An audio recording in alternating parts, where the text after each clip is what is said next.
Welcome to Rohit classes. आज हम बात करने जा रहे हैं इम्पोर्टेंट नेशनल पार्क के बारे में जो बेसिकली एग्ज़ाम में पूछे जाते हैं, चाहे वो एसएससी का हो, रेलवे का हो या अदर जितने भी एग्ज़ामिनेशन है उनके अंदर जो पूछे जाते हैं उसके बारे में बात करेंगे।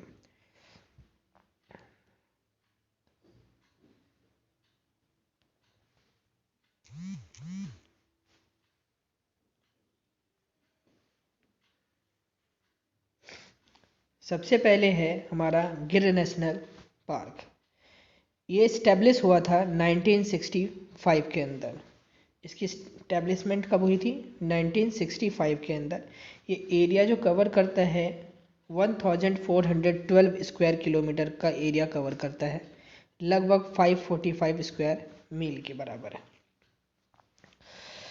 ये जो गिर नेशनल पार्क है ये फेमस किस चीज़ के लिए है? एशियाटिक लायन के लिए है। और ये गिर नेशनल पार्क पड़ता कहाँ है? तो ये गुजरात में पड़ता है, ये भी याद रखना है कि ये गुजरात के अंदर पड़ेगा। तो गुजरात के अंदर ये गिर नेशनल पार्क पड़ता है। इस्टेब्लिश कब हुआ था? 1965 के अंदर। एरिया कितना कवर करता है? 1412 स्क्वायर किलोमीटर। और ये एशियाटिक लाइन के लिए फेमस है।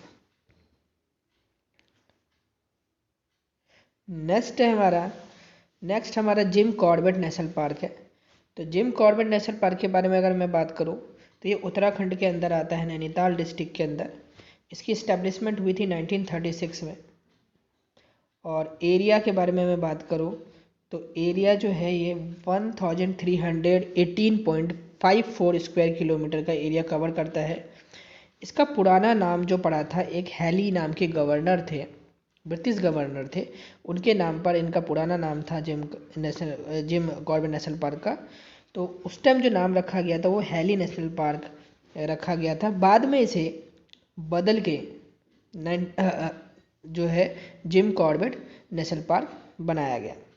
ये बंगाल टाइगर के लिए बहुत ही ज़्यादा फेमस है। और भी एनिमल्स है जैसे इंक्लूडिंग टाइगर, लियोपार्ड्स और एलिफेंट्स के लिए, जंगली हाथियों के लिए भी ये फेमस है। लेकिन बेसिकली देखा जाए तो बंगाल टाइगर के लिए फेमस है। नेक्स्ट है हमारा काजीरंगा नेशनल पार्क। तो काजीरंगा नेशनल पार्क के अगर बारे में बात करूँ तो काजीरंगा नेशनल पार्क क्या है कि ये इसकी इस्टेब्लिशमेंट हुई थी 1905 के अंदर। ये गोलाघाट नौगांव डिस्ट्रिक्ट के अंदर पड़ता है, आसाम में। काजीरंगा नेशनल पार्क जो है आसाम के अंदर है। नियरेस्ट सिटी के बारे में बात करें तो गोलाघाट नियरेस्ट सिटी पड़ती है इसके आसपास की। एरिया 430 स्क्वायर किलोमीटर है, यानी 170 स्क्वायर मील के बराबर। 1985 में इसको डिक्लेयर कर दिया गया था world heritage site by UNESCO. Famous है ये ग्रेट इंडियन वन और राइनोसरस, राइनो के लिए ये जो है बहुत ही ज़्यादा ये फेमस है। नेक्स्ट है हमारा मानस नेशनल पार्क। मानस नेशनल पार्क जो है हमारा आसाम के अंदर है। इसके बारे में बता दूं कि इसका जो मानस नाम पड़ा है वो रिवर के नाम पे है। मानस हमारी एक रिवर है जो बेसिकली ब्रह्मपुत्र नदी की ट्रिब्यूटरी रिवर है, ट्रिब्यूटरी ही है वो। तो मानस रिवर जो है बिल्कुल फ्लो करती है, तो इसी के बेसिस पे मानस नेशनल पार्क जो है नाम दिया गया है। इसकी इस्टेब्लिशमेंट जो है 1990 में हुई है। ये इसकी लोकेशन बारपेटा आसाम है। एरिया के बारे में बात करूँ तो 500 स्क्वायर किलोमीटर है। और इसमें अगर बात की जाए, the park is known for its rare and endangered endemic wildlife such as Assam roof turtle, wisped hare और golden langur and hawk. Manas is famous for its uh, uh, population of the wild water buffalo. ठीक है, तो wild में जो है, जंगल में जो water buffalo जितने हैं उनके लिए भी फेमस है ये। उसकी पॉपुलेशन यहाँ पे बहुत ज़्यादा है मानस नेशनल पार्क के अंदर। तो मानस नेशनल पार्क की जो इस्टेब्लिशमेंट हुई थी, यानी ये कब बना था? 1990 में। ये इसकी लोकेशन के बारे में बात करें तो बारपेटा आसाम में है। और area 500 square kilometre area cover करता है। ठीक है, तो ये इंडेंजर्ड एंडेमिक वाइल्ड लाइफ एक तरीके से हम रेयर चीज़ें जो है इसमें देखने को मिलती है। और ये है कहाँ? आसाम के अंदर है हमारा। उसके बाद नेक्स्ट है हमारा Namdapha national park. Namdapha national park के अंदर एक बात मैं बता दूं क्लियरली कि नामदफा नेशनल पार्क में क्या है, एक इसकी लोकेशन के बारे में अगर हम बात करें तो नामदफा नेशनल पार्क की लोकेशन है चांगलांग डिस्ट्रिक्ट है अरुणाचल प्रदेश के अंदर।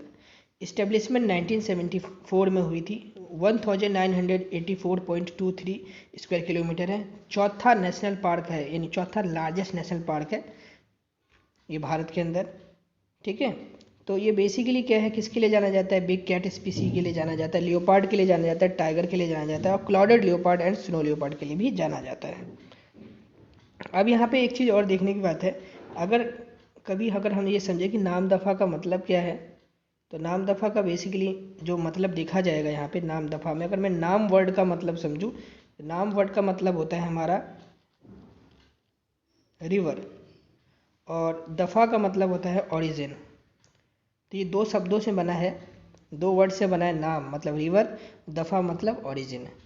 तो एक ऐसा रिवर जो कहाँ से निकला हो, दफ़ा का मतलब क्या, एक दफ़ा यहाँ पे एक ग्लेशियर का नाम है जिसका नाम दफ़ा बम ग्लेशियर है, उससे ये रिवर निकलती है, इसलिए इसका जो है नाम हमने नाम दफ़ा नेशनल पार्क जो है बनाया गया है। और ये 4th लार्जेस्ट नेशनल पार्क है भारत के अंदर। इसकी इस्टेब्लिशमेंट 1974 में हुई थी। एरिया ये कवर करता है 1984.23 स्क्वायर किलोमीटर। ठीक है, लियोपार्ड, टाइगर, इन सब स्पीसीज़ के लिए, बिग कैट स्पीसीज़ के लिए जाना जाता है, स्नो लियोपार्ड के लिए भी जाना जाता है। नेक्स्ट है क्योलैडियो नेशनल पार्क या भरतपुर बर्ड सेंचुरी के नाम से भी पहले ये जाना जाता था। ये बेसिकली राजस्थान के अंदर है।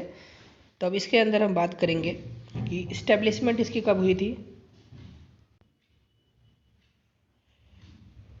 तो बेसिकली अब हम बात करेंगे क्योलैडियो नेशनल पार्क के बारे में। तो इसकी इस्टेब्लिशमेंट कब हुई थी, पहले हम उसके बारे में डिस्कस करते हैं। तो इसकी इस्टेब्लिशमेंट जो है हमारी 10 मार्च 1982 को हुई थी। लोकेशन भरतपुर राजस्थान है। एरिया ये कवर करता है 2873 हेक्टेयर्स। और ये जो बेसिकली ये रेयर साइबेरियन क्रेन का जो है घर माना जाता है। उसके बाद हमारा नेक्स्ट है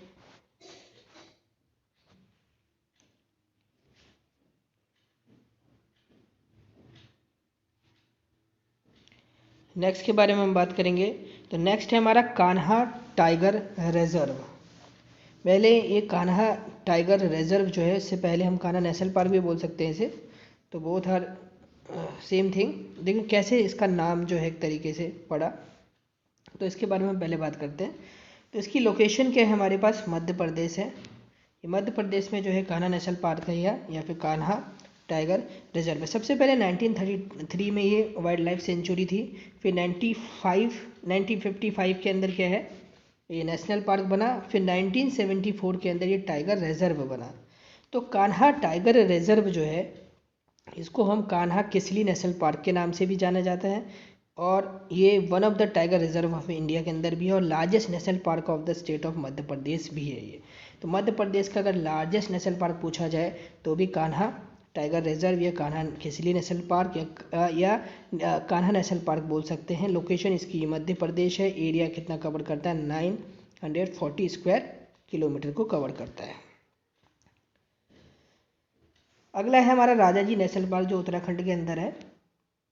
राजाजी नेशनल पार्क उत्तराखंड में इस्टेब्लिशमेंट हुई थी उसकी 1983 के अंदर। एरिया कवर करता है 820.5 स्क्वायर किलोमीटर।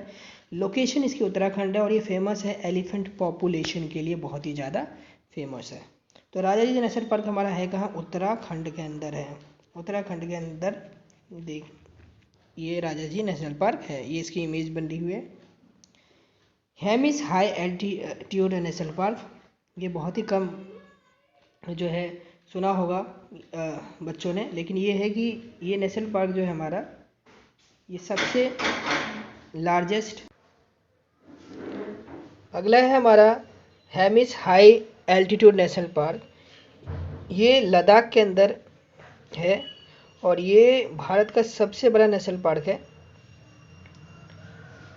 इसकी इस्टेब्लिशमेंट के बारे में अगर मैं बात करूं तो 1981 में हुआ था। ये लद्दाख के अंदर ये है, इंडिया के अंदर। लद्दाख बेसिकली अब यूटी हो गया है, यूनियन टेरिटोरीज के अंदर आता है। तो पहले इसको हम जम्मू एंड कश्मीर के अंदर काउंट करते थे, लेकिन अब लद्दाख जो है यूटी है, इस वजह से लद्दाख के अंदर काम करेंगे। तो यानी 4400 स्क्वायर किलोमीटर है। ये इंडिया लार्जेस्ट नेशनल पार्क है और ये स्नो लियोपार्ड के लिए जाना जाता है, globally famous for its snow leopard, and it is believe to have the highest density of them in any protected area in the world. ठीक है, तो ये जो है बेसिकली वीडियो थी नेशनल पार्क के अंदर। इसी तरीके से और भी वीडियोस आएंगी अलग अलग टॉपिक्स पे। तब तक के लिए नमस्कार।